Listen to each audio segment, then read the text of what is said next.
ನಾಳೆ ನಾಡಿದ್ದು ರಾಜ್ಯದಲ್ಲಿ ಪ್ರಧಾನಿ ಮೋದಿ ಪ್ರವಾಸ ಇರುತ್ತೆ. ನಾಳೆ ಸಂಜೆವರೆಗೂ ಬೆಂಗಳೂರಲ್ಲಿ ಹಲವು ಕಾರ್ಯಕ್ರಮಗಳಿರುತ್ತೆ. ನಾಳೆ ಸಂಜೆ ಮೈಸೂರಲ್ಲೂ ಕಾರ್ಯಕ್ರಮ, ನಾಡಿದ್ದು ಅರಮನೆ ಮುಂದೆ ವಿಶ್ವ ಯೋಗ ದಿನ ಕಾರ್ಯಕ್ರಮ ಇರುತ್ತೆ. ಹಾಗಾದ್ರೆ ಮೋದಿ ಎಷ್ಟೊತ್ತಿಗೆ ಬರ್ತಾರೆ, ಎಲ್ಲೆಲ್ಲಿ ಹೋಗ್ತಾರೆ, ಎಲ್ಲದರ ಕಂಪ್ಲೀಟ್ ರಿಪೋರ್ಟ್ ನಿಮ್ಮ ಮುಂದೆ.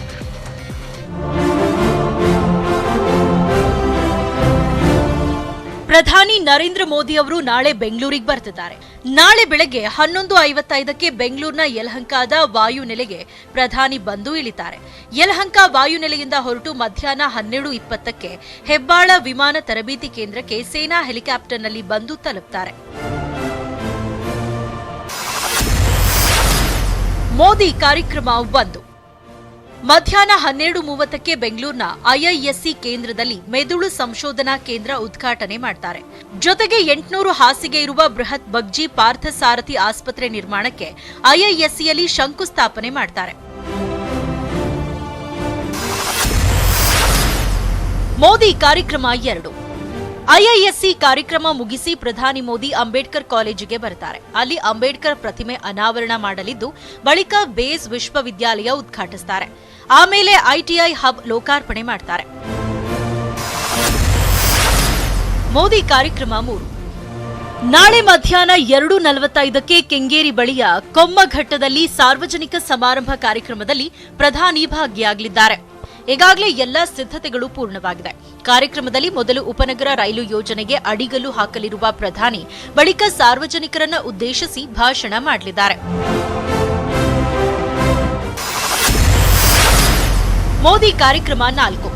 ಇಷ್ಟೆಲ್ಲ ಕಾರ್ಯಕ್ರಮಗಳ ಮಧ್ಯೆ ನಾಳೆ ಉಕ್ರೇನ್ನಲ್ಲಿ ಮಡಿದ ನವೀನ್ ಪೋಷಕರ ಜೊತೆ ಪ್ರಧಾನಿ ಮಾತುಕತೆ ನಡೆಸಲಿದ್ದಾರೆ. ಈಗಾಗಲೇ ನವೀನ್ ಪೋಷಕರು ಬೆಂಗಳೂರಿಗೆ ಬಂದಿದ್ದು, ನಾಳೆ 10 ನಿಮಿಷಗಳ ಕಾಲ ನವೀನ್ ಪೋಷಕರ ಜೊತೆ ಮಾತುಕತೆ ನಡೆಸುತ್ತಾರೆ. ಬೆಂಗಳೂರಲ್ಲಿ ನಮ್ಮ ದೇಶದ ಪ್ರಧಾನಿಗಳನ್ನ ಭೇಟಿಯಾಗಿ ನಮ್ಮ ದುಃಖ ಸ್ವಲ್ಪ ಅವ್ರ ಜೊತೆಗೆ ಹಂಚಿಕೊಂಡು ಮಾತಾಡೋ ಅವಕಾಶ ಸಿಕ್ಕಿದ್ದಕ್ಕೆ ನಮಗೆ ತುಂಬ ಸಂತೋಷ ಆಗಿದೆ ಸರ್.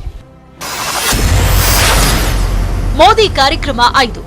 ಬೆಂಗಳೂರಿನ ಕಾರ್ಯಕ್ರಮ ಮುಗಿಸಿ ಕೊಮ್ಮಘಟ್ಟದಿಂದ ಸೇನಾ ಹೆಲಿಕಾಪ್ಟರ್ನಲ್ಲಿ ಪ್ರಧಾನಿ ಮೋದಿ ಮೈಸೂರಿಗೆ ತಲುಪುತ್ತಾರೆ. ಮೈಸೂರಲ್ಲಿ ಸಂಜೆ 5:30ಕ್ಕೆ ಮಹಾರಾಜ ಕಾಲೇಜ್ ಮೈದಾನದಲ್ಲಿ ಸಾರ್ವಜನಿಕ ಸಮಾರಂಭದಲ್ಲಿ ಭಾಗಿಯಾಗಿ ವಿವಿಧ ಅಭಿವೃದ್ಧಿ ಕಾರ್ಯಗಳಿಗೆ ಚಾಲನೆ ಕೊಡ್ತಾರೆ. ಜೊತೆಗೆ ವಾಕ್ ಮತ್ತು ಶ್ರವಣ ಸಂಸ್ಥೆ ಫಲಾನುಭವಿಗಳೊಂದಿಗೆ ಸಂವಾದ ಕಾರ್ಯಕ್ರಮವೂ ಇರುತ್ತೆ.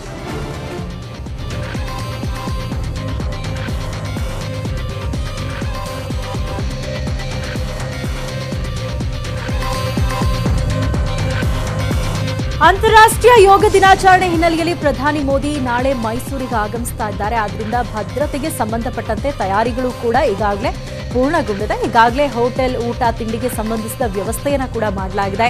ನಾಳೆ 11ಕ್ಕೆ ಬರಲಿರೋ ಪ್ರಧಾನಿ ಮೋದಿ ಕೊಮ್ಮಘಟ್ಟದಲ್ಲಿ ಸಾರ್ವಜನಿಕ ಸಮಾರಂಭದಲ್ಲಿ ಭಾಗವಹಿಸ್ತಾ ಇದ್ದಾರೆ. ಬಳಿಕ ಉಪನಗರ ರೈಲು ಯೋಜನೆಗೆ ಅಡಿಗಲನ್ನು ಹಾಕಲಿದ್ದಾರೆ. ಮಧ್ಯಾಹ್ನ 2:30ಕ್ಕೆ ಅಂಬೇಡ್ಕರ್ ಕಾಲೇಜು ಕಾರ್ಯಕ್ರಮದಲ್ಲಿ ಭಾಗಿಯಾಗಿ ಅಂಬೇಡ್ಕರ್ ಪ್ರತಿಮೆ ಅನಾವರಣವನ್ನ ಮಾಡ್ತಾರೆ. ಇನ್ನು ಮೈಸೂರಲ್ಲಿ ಪ್ರಧಾನಿ ಮೋದಿಗಾಗಿ ವಿಶೇಷ ವೇದಿಕೆ ಸಿದ್ಧಗೊಂಡಿದೆ. ಜೊತೆಗೆ ನಮೋ ಯೋಗ ಮಾಡುವ ಸ್ಥಳದಲ್ಲಿ ಬಿಗಿ ಪೊಲೀಸ್ ಬಂದೋಬಸ್ತನ್ನು ಕೂಡ ಮಾಡಲಾಗಿದೆ. ಮೈಸೂರು ಪ್ಯಾಲೇಸ್ನ ಎದುರು ಮುಖ ಮಾಡಿ ಸ್ಟೇಜ್ ಈಗ ರೆಡಿಯಾಗಿದೆ. ಯೋಗ ಪಟುಗಳಿಗಾಗಿ 12 ಬ್ಯಾರೆಕ್ಗಳು ಸಿದ್ಧವಾಗಿದೆ. ಪ್ರತಿ ಬ್ಯಾರೆಕ್ನಲ್ಲಿ 100 ಮಂದಿ ಯೋಗ ಪಟುಗಳು ಯೋಗಾಭ್ಯಾಸವನ್ನ ಮಾಡ್ತಾರೆ. ಜಿಲ್ಲಾಡಳಿತ ಪ್ರತಿಯೊಬ್ಬ ಯೋಗ ಪಟುಗಳಿಗೆ ಗುರುತಿನ ಚೀಟಿಯನ್ನ ನೀಡಿದೆ. ಯೋಗ ಕಾರ್ಯಕ್ರಮದಲ್ಲಿ ಭಾಗಿಯಾಗುವ ಮೋದಿಯವರಿಗೆ ವಿಶೇಷ ಉಡುಗೊರೆಯೂ ಕೂಡ ಈಗ ರೆಡಿಯಾಗಿರುವಂಥದ್ದು. ಮೈಸೂರಿನ ನವರತ್ನ ಜ್ಯುವೆಲರ್ಸ್ ವತಿಯಿಂದ ಬಂಗಾರದ ಅಕ್ಷರಗಳನ್ನು ಕೆತ್ತನೆ ಮಾಡಲಾಗಿರುವಂತಹ ಉಡುಗೊರೆಯನ್ನ ಜೂನ್ 21ರಂದು ಪ್ರಧಾನಿ ಮೋದಿ ಅವರಿಗೆ ಕೊಡಲಾಗುತ್ತೆ.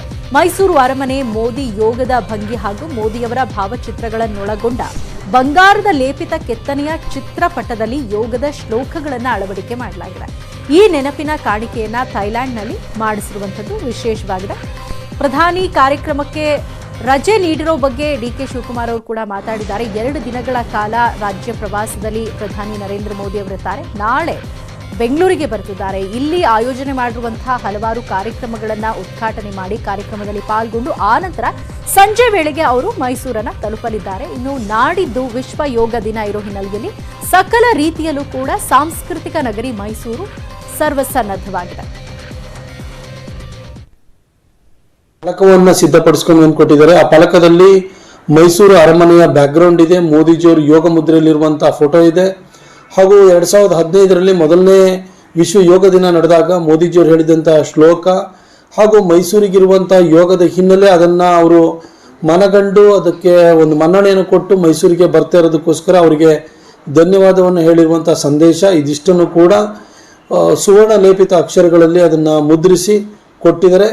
ಮೋದಿಜಿಯವರು ಮೈಸೂರಿಗೆ ಬಂದಂಥ ಸಂದರ್ಭದಲ್ಲಿ ಆ ಫಲಕ ರಾಜಕೀಯವಾಗಿ ಉಪಯೋಗಿಸ್ಲಿ, ನಾನು ಪೊಲಿಟಿಕಲ್ ಮಾತಾಡಲಿ, ಏನು ಬೇಕಾದ್ರೂ ಮಾಡಲಿ, ನಮ್ದೇನು ಅಭ್ಯಂತರ ಏನಿಲ್ಲ. ಅವ್ರು ಪೊಲಿಟಿಕಲ್ ಅವ್ರ ಡ್ಯೂಟಿ ಅವ್ರು ಮಾಡಲಿ. ಕಾಲೇಜ್ ಯಾಕ್ರಿ ರಜಾ ಕೊಡ್ತಾ ಇದ್ದೀರಾ? ಯಾಕೆ ನೀವು ನಮ್ಮ ಹುಡುಗರ ಮೇಲೆ ಅನುಮಾನ? ಏನು ಅವಮಾನ? ನಾಳೆ ಬೆಂಗಳೂರಿಗೆ ಪ್ರಧಾನಿ ನರೇಂದ್ರ ಮೋದಿ ಭೇಟಿ ಬೆನ್ನಲ್ಲೇ ಎಲ್ಲಾ ಕಡೆ ಹದ್ದಿನ ಕಣ್ಣಿಡಲಾಗಿದೆ. ಮೋದಿ ಸಂಚರಿಸೋ ಮಾರ್ಗ ಹಾಗೂ ಕಾರ್ಯಕ್ರಮ ನಡೆಯೋ ಸ್ಥಳದಲ್ಲಿ ಬಿಗಿ ಭದ್ರತೆಯನ್ನ ಹಾಕಲಾಗಿದೆ. ರಸ್ತೆ ಮಾರ್ಗಗಳು ಬದಲಾಗಿದೆ. ಆ ಕುರಿತ ಕಂಪ್ಲೀಟ್ ರಿಪೋರ್ಟ್ ನಿಮ್ಮ ಮುಂದೆ. ರಾಜಧಾನಿಗೆ ಬರ್ತಿದ್ದಾರೆ ಪ್ರಧಾನಿ ನರೇಂದ್ರ ಮೋದಿ. ಮೋದಿ ಸಂಚರಿಸೋ ಮಾರ್ಗದಲ್ಲಿ ಟೈಟ್ ಸೆಕ್ಯೂರಿಟಿ. ಪ್ರಧಾನಮಂತ್ರಿ ನರೇಂದ್ರ ಮೋದಿ ಅವರು ನಾಳೆಯಿಂದ 2 ದಿನಗಳ ಕಾಲ ರಾಜ್ಯ ಪ್ರವಾಸ ಕೈಗೊಂಡಿದ್ದಾರೆ. ನಾಳೆ ಬೆಳಗ್ಗೆಯಿಂದ ಸಂಜೆವರೆಗೂ ಬೆಂಗಳೂರಿನ ಹಲವು ಕಾರ್ಯಕ್ರಮಗಳಲ್ಲಿ ನಮೋ ಭಾಗಿಯಾಗಲಿದ್ದು, ಸಂಜೆ ಬಳಿಕ ಮೈಸೂರಿಗೆ ತೆರಳಲಿದ್ದಾರೆ. ಪ್ರಧಾನಿ ಮೋದಿಗೆ ಬೆಂಗಳೂರಲ್ಲಿ ಈ ಹಿಂದೆಂದಿಗಿಂತಲೂ ಹೆಚ್ಚು ಭದ್ರತೆ ಕೈಗೊಳ್ಳಲಾಗಿದೆ. ಈಗಾಗಲೇ ಎಲ್ಲಿ ನೋಡಿದ್ರೂ ಖಾಕಿ ಸರ್ಪಗಾವಲೆ ಕಾಣ್ತಿದೆ. ಪ್ರಧಾನಿ ಮೋದಿ ಸಂಚರಿಸೋ ಮಾರ್ಗದಲ್ಲಿ ಹಾಗೂ ಕಾರ್ಯಕ್ರಮ ನಡೆಯೋ ಸ್ಥಳದಲ್ಲಿ ಪೊಲೀಸರು ಬಿಗಿ ಬಂದೋಬಸ್ತ್ ಕೈಗೊಂಡಿದ್ದಾರೆ. ಕೊಮ್ಮಘಟ್ಟದ ಕಾರ್ಯಕ್ರಮದ ಬಳಿ ಭದ್ರತೆಗಾಗಿ 2055 ಪೊಲೀಸರ ನಿಯೋಜನೆ ಮಾಡಲಾಗಿದೆ. 7 ಡಿಸಿಪಿಗಳು, 25 ACP, 49 inspector, 123 sub inspector, 125 ASI, 1736 police ಪೇದೆಗಳ ನಿಯೋಜನೆ ಮಾಡಿದ್ದಾರೆ. ಅದರಲ್ಲೂ ಕೆಲ ಡಿಸಿಪಿಗಳಿಗೆ ಪ್ರತ್ಯೇಕ ಜವಾಬ್ದಾರಿ ವಹಿಸಿದ್ದು, ಎಸ್ಪಿಜಿ ಸೂಚನೆ ಮೇರೆಗೆ ಕಾರ್ಯನಿರ್ವಹಿಸಲಿದ್ದಾರೆ. ಇವತ್ತು ಕೂಡ ಸಿಟಿ ಪೊಲೀಸರು ನಮೋ ಸಂಚರಿಸೋ ಮಾರ್ಗದಲ್ಲಿ ವಿಶೇಷ ಗಸ್ತು ತಿರುಗಿದ್ರು. ಇನ್ನು ನಮೋ ಸಾಗುವ ಹಾದಿಯಲ್ಲಿರೋ ಶಾಲಾ ಕಾಲೇಜುಗಳಿಗೆ ರಜೆ ಘೋಷಣೆ ಮಾಡಲಾಗಿದೆ. ಯಾವ್ಯಾವ ಭಾಗದಲ್ಲಿ ಶಾಲಾ ಕಾಲೇಜಿಗೆ ರಜೆ ಘೋಷಣೆ ಮಾಡಲಾಗಿದೆ ಅನ್ನೋದನ್ನ ನೋಡೋದಾದ್ರೆ, ಗೊರಗುಂಟೆಪಾಳ್ಯ, ಸಿಎಂಟಿಐ, ವರ್ತುಲ ರಸ್ತೆ, ಡಾಕ್ಟರ್ ರಾಜ್ಕುಮಾರ್ ಸ್ಮಾರಕ ಮೇಲ್ಸೇತುವೆ, ಲಗ್ಗೆರೆ ಸೇತುವೆ, ಸುಮನಹಳ್ಳಿ ಮೇಲ್ಸೇತುವೆ, ನಾಯಂಡಳ್ಳಿ, ನಾಗರಬಾವಿ ಸುತ್ತಮುತ್ತ ಶಾಲಾ ಕಾಲೇಜು, ಮೈಸೂರು ರಸ್ತೆಯ RV college, MEI junction, Govardhan ಚಿತ್ರಮಂದಿರ, ಯಶವಂತಪುರ, ಜಕ್ಕೂರು ವಿಮಾನ ನಿಲ್ದಾಣ ಮಾರ್ಗಗಳಲ್ಲಿ ಹಾಗೂ ಸುತ್ತಮುತ್ತಲ ಶಾಲೆ, ಉನ್ನತ ಶಿಕ್ಷಣ ಸಂಸ್ಥೆಗಳಿಗೆ ರಜೆ ಘೋಷಿಸಲಾಗಿದೆ. ಆದರೆ ಸರ್ಕಾರದ ಈ ನಿರ್ಧಾರಕ್ಕೆ ಕೆಪಿಸಿಸಿ ಅಧ್ಯಕ್ಷ ಡಿಕೆ ಶಿವಕುಮಾರ್ ಕಿಡಿಕಾರಿದ್ದಾರೆ. ರಾಜಕೀಯವಾಗಿ ಉಪಯೋಗಿಸ್ಲಿ, ನಾನು ಪೊಲಿಟಿಕಲ್ ಮಾತಾಡಲಿ, ಏನು ಬೇಕಾದ್ರೂ ಮಾಡಲಿ, ನಮ್ದೇನು ಅಭ್ಯಂತರ ಏನಿಲ್ಲ. ಅವ್ರು ಪೊಲಿಟಿಕಲ್ ಅವ್ರ ಡ್ಯೂಟಿ ಅವ್ರು ಮಾಡಲಿ. ಕಾಲೇಜ್ ಯಾಕ್ರಿ ರಜಾ ಕೊಡ್ತಾ ಇದ್ದೀರಾ? ಯಾಕೆ ನೀವು ನಮ್ಮ ಹುಡುಗರ ಮೇಲೆ ಅನುಮಾನ? ಏನು ಅವಮಾನ ಮಾಡ್ಬಿಡ್ತಿದ್ರು? 4 ವರ್ಷ ಆಗಿ ಅವರೆಲ್ಲ ಪಾಪ ಎಲ್ಲ ಇಂಜೂರ್ ಆದ್ಮೇಲೆ, ಇನ್ನೊಂದಾದ್ಮೇಲೆ ಅವ್ರನ್ನೆಲ್ಲ ಸೆಕ್ಯೂರಿಟಿ ಗಾರ್ಡ್ ಕೆಲಸಕ್ಕೆ ಇಟ್ಕೋತಾ ಇದ್ದೀರಾ. ನಾವು ನಮ್ಮ ಯುವಕರನ್ನ, ನಿಮ್ಮ ಮಕ್ಕಳನ್ನ ಕಳಿಸ್ತೀರಾ? ಯಾರು ಓಲಿ ಆಯ್ತು, ನಿಮ್ಮ ಮಕ್ಕಳು ಯಾರು ಮಂತ್ರಿಗಳು ನಿಮ್ಮ ಮಕ್ಕಳನ್ನ ಕಳಿಸಿ ನೋಡೋಣ, ನಿಮ್ಮ ಶಾಸಕರು ಅವ್ರ ಮಕ್ಕಳನ್ನ ಕಳಿಸಿ ನೋಡೋಣ. ನಿಮ್ಮ ಮಕ್ಕಳು ಮಾತ್ರ ಇಂಜಿನಿಯರ್ಗಳಾಗಬೇಕು, ಡಾಕ್ಟರ್ ಆಗಬೇಕು, ಪ್ರೊಫೆಸರ್ ಆಗಬೇಕು, ಅವರೆಲ್ಲ ದೊಡ್ಡ ದೊಡ್ಡ ಬಿಸ್ನೆಸ್ ಮನ್ ಆಗಬೇಕು. ಬೇರೆ ಬಡವ್ರ ಮಕ್ಕಳೆಲ್ಲ ಹೋಗಿ ಅಲ್ಲಿ ಗಾರ್ಡ್ ಕೆಲಸಕ್ಕೆ ನಿಂತ್ಕೋಬೇಕಾ? ಈ ನಡುವೆ ರಾಜಧಾನಿಯಲ್ಲಿ ಪಠ್ಯಪುಸ್ತಕ ದಂಗಲ್, ರಾಹುಲ್ ಗಾಂಧಿ ಇಡಿ ವಿಚಾರಣೆ ಖಂಡಿಸಿ ನಡೀತಾ ಇರೋ ಪ್ರತಿಭಟನೆ ಹಾಗೂ ಅಗ್ನಿಪಥ್ ಯೋಜನೆ ಖಂಡಿಸಿ ಪ್ರತಿಭಟನೆ ನಡೀತಾ ಇದೆ. ನಮೋ ರ್ಯಾಲಿಗೆ ಇದ್ಯಾವುದರ ಅಡೆತಡೆ ಉಂಟಾಗದಂತೆ ನೋಡಿಕೊಳ್ಳಲು ನಗರ ಪೊಲೀಸರು ತಯಾರಾಗಿದ್ದಾರೆ. Manjunath N, crime bureau, news 18 Kannada, Bengaluru. ನಾಳೆ ಬೆಂಗಳೂರಿನಲ್ಲಿ ಮೋದಿ ಕಾರ್ಯಕ್ರಮ ಹಿನ್ನೆಲೆಯಲ್ಲಿ ಮೈಸೂರು ರಸ್ತೆಯಲ್ಲಿ ಹಿಂದಿ ಬ್ಯಾನರ್ಗಳನ್ನು ಅಳವಡಿಸಲಾಗಿದೆ. ಹಿಂದಿ ಬ್ಯಾನರ್ ಅಳವಡಿಕೆಗೆ ಕರವೇ ಕೆಂಡ ಕಾರಿದೆ. ಮೈಸೂರು ರಸ್ತೆಯಲ್ಲಿದ್ದ ಹಿಂದಿ ಬ್ಯಾನರ್ಗಳಿಗೆ ಕರವೇ ಕಾರ್ಯಕರ್ತರು ಮಸಿ ಬಳಿದು ಆಕ್ರೋಶ ವ್ಯಕ್ತಪಡಿಸಿದ್ದಾರೆ.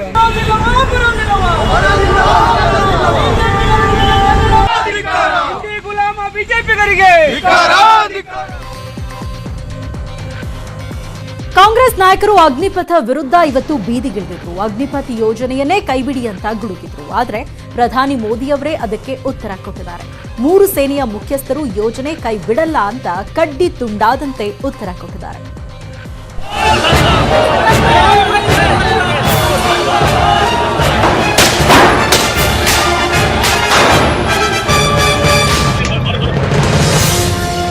ಅಬ್ಬಬ್ಬಾ, 3 ದಿನಗಳ ಹಿಂದೆ ದೇಶದಲ್ಲಿ ಅಗ್ನಿಪಥ ಯೋಜನೆ ವಿರೋಧಿಸಿ ನಡೆದ ಗಲಭೆಗಳು, ದಂಗೆಗಳು, ದೊಂಬಿಗಳು ಅಷ್ಟಿಷ್ಟಲ್ಲ. ರೈಲುಗಳಿಗೆ ಬೆಂಕಿ ಇಟ್ಟರು, ಪೊಲೀಸ್ ಠಾಣೆಗಳಿಗೆ ಬೆಂಕಿ ಇಟ್ಟರು, ನೂರಾರು ಸಾವಿರಾರು ವಾಹನಗಳನ್ನು ಸುಟ್ಟು ಹಾಕಿದ್ರ.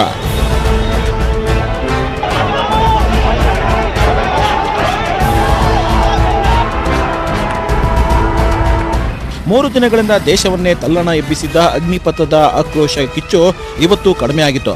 ಬಹುತೇಕ ಎಲ್ಲಾ ರಾಜ್ಯಗಳಲ್ಲೂ ಯುವಕರ ಪಡೆ ಇವತ್ತು ಪ್ರತಿಭಟನೆಯನ್ನೇ ನಡೆಸಲಿಲ್ಲ. ಎಲ್ಲವೂ ತಣ್ಣಗಾಯಿತು ಅನ್ನುವಾಗಲೇ ಇವತ್ತು ದೆಹಲಿಯಲ್ಲಿ ಎಐಸಿಸಿ ನಾಯಕರು ಪ್ರತಿಭಟನೆ ಮಾಡಿದ್ರು. ಅಗ್ನಿಪಥ ಯೋಜನೆ ರದ್ದುಗೊಳಿಸಿ ಅಂತ ಧ್ವನಿ ಎತ್ತಿದ್ರು. ಪ್ರಿಯಾಂಕಾ ಗಾಂಧಿ, ರಾಹುಲ್ ಗಾಂಧಿ ಸೇರಿ ಅನೇಕರು ಪ್ರತಿಭಟನೆ ಮಾಡಿದ್ರು.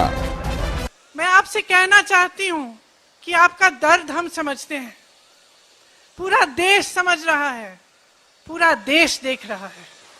और आज सेना जिसकी भर्ती में का सपना आप देखते हैं, आप अपनी देश की सुरक्षा का सपना देखते हैं, अपने भविष्य को मजबूत बनाने का सपना देखते हैं, आप ये सपना देखते हैं कि बड़े होकर आप माँ बाप को का देखभाल करेंगे, सरहद पर जाकर इस देश के लिए अपनी जान देंगे। आपसे बड़ा देशभक्त कोई नहीं है, मैं याद दिलाना चाहती हूँ आपको। ಇನ್ನು ಕುಮಾರಸ್ವಾಮಿ ಇವತ್ತು ಅಗ್ನಿಪಥ ಯೋಜನೆ ವಿರುದ್ಧ ಮೋದಿ ಸರ್ಕಾರದ ವಿರುದ್ಧ ಇರೋ ಬರೋ ಸಿಟ್ಟನ್ನೆಲ್ಲ ಹೊರಹಾಕಿದ್ರು. ಇನ್ನೊಂದು ಕಡೆ ಡಿಕೆ ಶಿವಕುಮಾರ್ ಕೂಡ ಕಿಡಿಕಾರಿದ್ರ. ಆದ್ರೆ ಎಲ್ಲದಕ್ಕೂ ಮುಖ್ಯಮಂತ್ರಿಗಳು, ಸಚಿವರು ತಿರುಗೇಟು ಕೊಟ್ರು.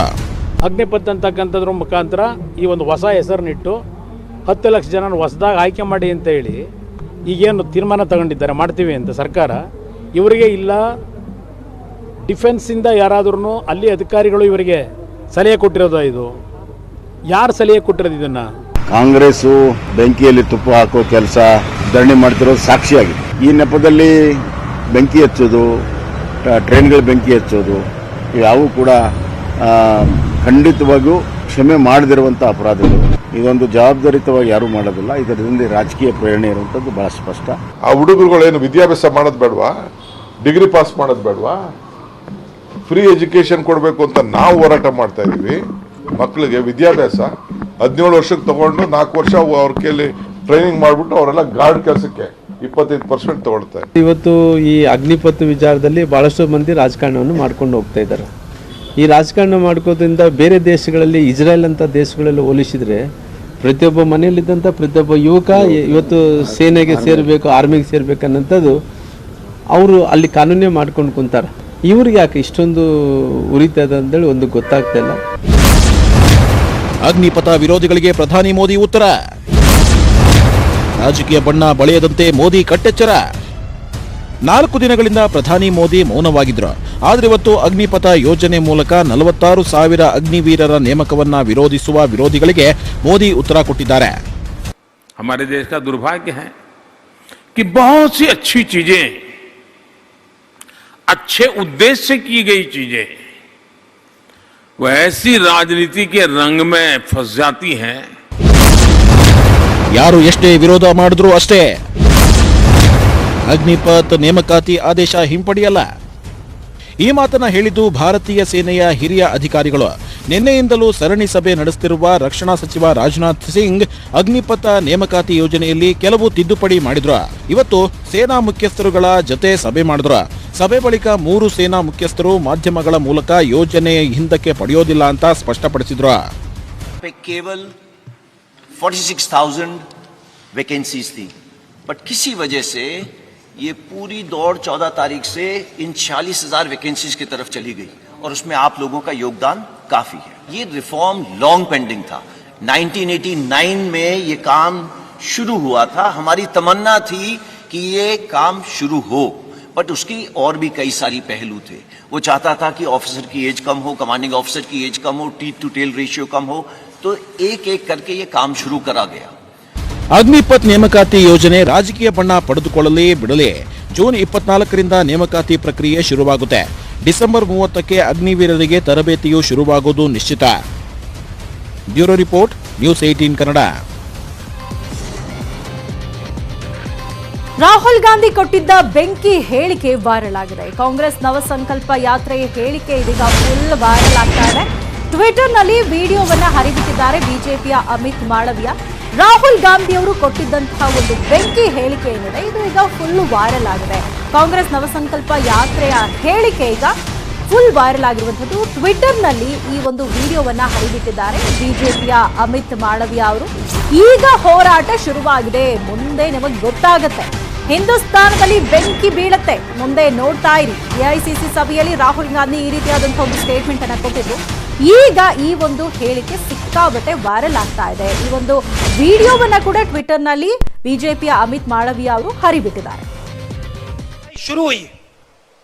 आने वाले समय में आपको दिखेगा हिंदुस्तान में आग लगेगी, हिंदुस्तान में आग लगेगी। अभी यह लड़ाई शुरू हुई है। आने वाले समय में आपको दिखेगा हिंदुस्तान में आग लगेगी, हिंदुस्तान में आग लगेगी। अभी यह लड़ाई शुरू हुई है। आने वाले समय में आपको दिखेगा हिंदुस्तान में आग लगेगी, हिंदुस्तान में आग लगेगी। अभी यह लड़ाई शुरू हुई है। आने वाले समय में आपको दिखेगा हिंदुस्तान।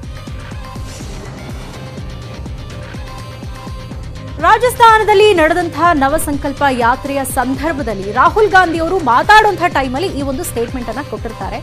ಈಗಷ್ಟೇ ಆರಂಭ ಆಗಿದೆ, ಮುಂದೆ ಹಿಂದೂಸ್ತಾನದಲ್ಲಿ ಬೆಂಕಿ ಬೀಳುತ್ತೆ ಅನ್ನುವಂತಹ ಒಂದು ಸ್ಟೇಟ್ಮೆಂಟ್ ಅನ್ನ ಕೊಟ್ಟಿದ್ರು. ಅದಕ್ಕೆ ಪೂರಕವಾಗಿಯೋ ಏನೋ ಇತ್ತೀಚೆಗೆ ಹಿಂದೂಸ್ತಾನದಲ್ಲಿ ಅಂದ್ರೆ ಭಾರತದಾದ್ಯಂತ ನಡೀತಾ ಇರುವಂತಹ ಹೋರಾಟಗಳು, ಸಂಘರ್ಷ, ಇದೆಲ್ಲದನ್ನ ನೋಡ್ತಾ ಇದ್ರೆ ಎಲ್ಲೋ ಒಂದ್ ಕಡೆ ಇದು ಸಿಂಕ್ ಆಗಿರಬಹುದಾ ಅನ್ನುವಂತಹ ಅನುಮಾನಗಳು ವ್ಯಕ್ತ ಆಗ್ತದೆ. ಅಂತೆಯೇ ಈಗ ಬಿಜೆಪಿ ಕೂಡ ಆಕ್ರೋಶವನ್ನ ವ್ಯಕ್ತಪಡಿಸ್ತಾ ಇದೆ.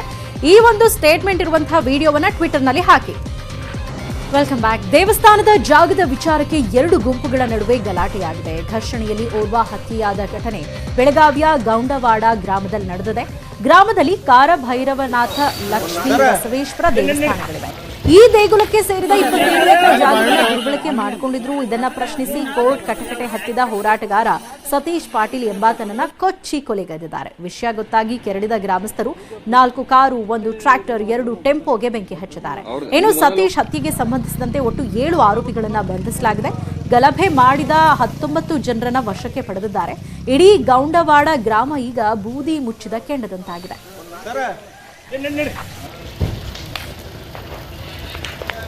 ನಗರ ವ್ಯಾಪ್ತಿಯ ಕಾತಿ ಪೊಲೀಸ್ ಠಾಣೆ ವ್ಯಾಪ್ತಿಯ ಗೊಂದವಾಡ ಗ್ರಾಮದಲ್ಲಿ ಏನು ಒಂದು ಮರ್ಡರ್ ಆಗಿತ್ತು. ಅದ್ರ ಜೊತೆಗೆ ಆ ಹಿನ್ನೆಲೆಯಲ್ಲಿ ಒಂದು ಏನು ದೊಂಬಿ ಪ್ರಕರಣ ಆಗಿತ್ತು, ವೆಹಿಕಲ್ಸ್ ಬೆಂಕಿ ಹಾಕಿರುವಂಥದ್ದು. ಅಲ್ಲಿ ನಮ್ಮ ಬಂದೋಬಸ್ತ್ ಕಂಟಿನ್ಯೂ ಮಾಡಿದ್ದಾರೆ. ಪರಿಸ್ಥಿತಿ ಶಾಂತವಾಗಿದೆ. ಏನು ಇದರಲ್ಲಿ ಮರ್ಡರ್ಗೆ ಪ್ರಕರಣಕ್ಕೆ ಠಾಣೆಯಲ್ಲಿ ಈ ಮರ್ಡರ್ ಪ್ರಕರಣ ಒಂದು ದಾಖಲಾಗಿದೆ ಕಾತಿ ಪೊಲೀಸ್ ಠಾಣೆಯಲ್ಲಿ. ಇದ್ರ ಜೊತೆಗೆ ದೊಂಬಿ ಮಾಡಿದಂತಹ ಪ್ರಕರಣ ಸಹ ಒಂದನ್ನು ದಾಖಲು ಮಾಡಿಕೊಂಡಿದ್ದೇವೆ. ಮರ್ಡರ್ ಪ್ರಕರಣದಲ್ಲಿ ಭಾಗಿಯಾದಂತಹ 7 ಜನರನ್ನು ಸದ್ಯಕ್ಕೆ ನಾವು ವಶಕ್ಕೆ ಪಡೆದಿದ್ದೇವೆ. ಉಳಿದಿರೋ ರೋಲ್ ಬಗ್ಗೆ ಮತ್ತು ಬೇರೆಯವ್ರದ್ದು ಬೇರೆ ಆರೋಪಿಗಳ ಬಗ್ಗೆಯೂ ಸಹ ನಾವು ಪತ್ತೆ ಮಾಡಲಿಕ್ಕೆ ಮತ್ತು ಹುಡುಕಲಿಕ್ಕೆ ಬಹಳ ಪ್ರಯತ್ನಗಳನ್ನ ಟೀಮ್ಗಳನ್ನ ನಡೆಸಿದ್ದೇವೆ. ಈಶಾನ್ಯ ಭಾರತದಲ್ಲಿ ಕಳೆದ 60 ವರ್ಷಗಳಲ್ಲೇ ದಾಖಲೆಯ ಮಳೆಯಾಗಿದೆ. ಇಲ್ಲಿವರೆಗೆ ವರುಣ ಆರ್ಭಟಕ್ಕೆ 50ಕ್ಕೂ ಹೆಚ್ಚು ಮಂದಿ ಸಾವನ್ನಪ್ಪಿದ್ದು, ಪ್ರವಾಹ ಪೀಡಿತ ಪ್ರದೇಶಗಳಲ್ಲಿ ಎನ್ಡಿಆರ್ಎಫ್ ಕಾರ್ಯಾಚರಣೆ ನಡೆಸ್ತಾ ಇದೆ. ಮಹಾರಾಷ್ಟ್ರದಲ್ಲೂ ಭಾರಿ ಮಳೆಯಾಗ್ತಾ ಇದೆ. ರಸ್ತೆಗಳಲ್ಲೆಲ್ಲ ನೀರು ತುಂಬಿದೆ. ವ್ಯಕ್ತಿಯೊಬ್ಬ ಕೊಚ್ಚಿ ಹೋಗ್ತಾ ಇದ್ದ ತನ್ನ ಬೈಕ್ ರಕ್ಷಿಸೋಕೆ ಹರಸಾಹಸ ಪಟ್ಟಿದ್ದಾನೆ. ಆ ವಿಡಿಯೋ ಸಾಮಾಜಿಕ ಜಾಲತಾಣದಲ್ಲಿ ವೈರಲ್ ಆಗಿದೆ. ಮತ್ತೊಂದು ಕಡೆ ಉತ್ತರ ಪ್ರದೇಶದ ಗುಂಡಿ ಗಂಡಾಂತರದಿಂದ ದಂಪತಿ ಸಾವಿನ ದವಡೆಗೆ ಸಿಲುಕಿದ್ರು. ದಂಪತಿ ಪ್ರಯಾಣಿಸ್ತಾ ಇದ್ದ ಬೈಕ್ ಮಳೆ ನೀರಲ್ಲಿ ತುಂಬಿ ಹೋಗಿದ್ದ ಚರಂಡಿಗೆ ಬಿದ್ದಿದೆ. ಅದೃಷ್ಟವಶಾತ್ ಸ್ಥಳೀಯರ ನೆರವಿನಿಂದ ದಂಪತಿಗಳು ಪ್ರಾಣಾಪಾಯದಿಂದ ಪಾರಾಗಿದ್ದಾರೆ.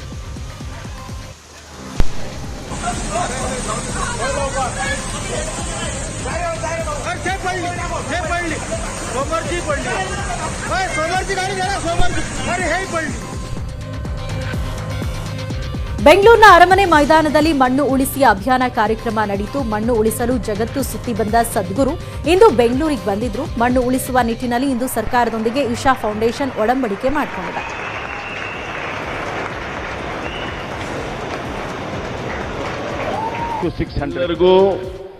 ಮಣ್ಣನ್ನು ಉಳಿಸಿ ನಮಸ್ಕಾರಗಳು. ನಮ್ಮ ಅಸ್ತಿತ್ವಕ್ಕೆ ಕಾರಣ ಆಗಿರುವಂತ, ನಮ್ಮ ವರ್ತಮಾನಕ್ಕೆ ಕಾರಣ ಆಗಿರುವಂತ, ನಮ್ಮ ಭವಿಷ್ಯಕ್ಕೆ ಕಾರಣ ಆಗುವಂತ ನಮ್ಮ ಪಂಚಭೂತಗಳಲ್ಲಿ ಅತ್ಯಂತ ಶ್ರೇಷ್ಠವಾಗಿರುವಂಥದ್ದು ಇದು ಮಣ್ಣು, ಮದರ್ ಅರ್ತ್. ಇದರ ಬಗ್ಗೆ ಎಷ್ಟು ಜನ ಮಾತನಾಡ್ತಾರೆ, ಎಷ್ಟು ಜನ ಅದನ್ನ ಅನುಕರಣೆಯನ್ನ ಮಾಡ್ತಾರೆ, ಎಷ್ಟು ಸರ್ಕಾರಗಳು ಅದನ್ನ ಪಾಲಿಸ್ತದೆ, ಯಾಕೆ ಆಗಿಲ್ಲ, ಯಾಕೆ ಆಗಬೇಕು, ಈ ಎಲ್ಲ ಪ್ರಶ್ನೆಗಳಿಗೆ ಒಬ್ಬೇ ಒಬ್ಬರು ಇವತ್ತು ನಮಗೆ ಜಾಗೃತಿಯನ್ನ ಮಾಡಿ ಉತ್ತರವನ್ನ ಕೊಡ್ತಿರುವಂತಹದ್ದು ಪರಮ ಪೂಜ್ಯ ಸದ್ಗುರುಜಿ ಅವರು. This is about the human being. What a human being means is, he is the flower of evolution, the peak of evolution on this planet at least. of all the other creatures, millions of them. If you go into the microbial level, zillions of them. Compared to all of them, human being is the very peak of evolution. In terms of intelligence, in terms of competence, in terms of ability to destroy and create, human being stands above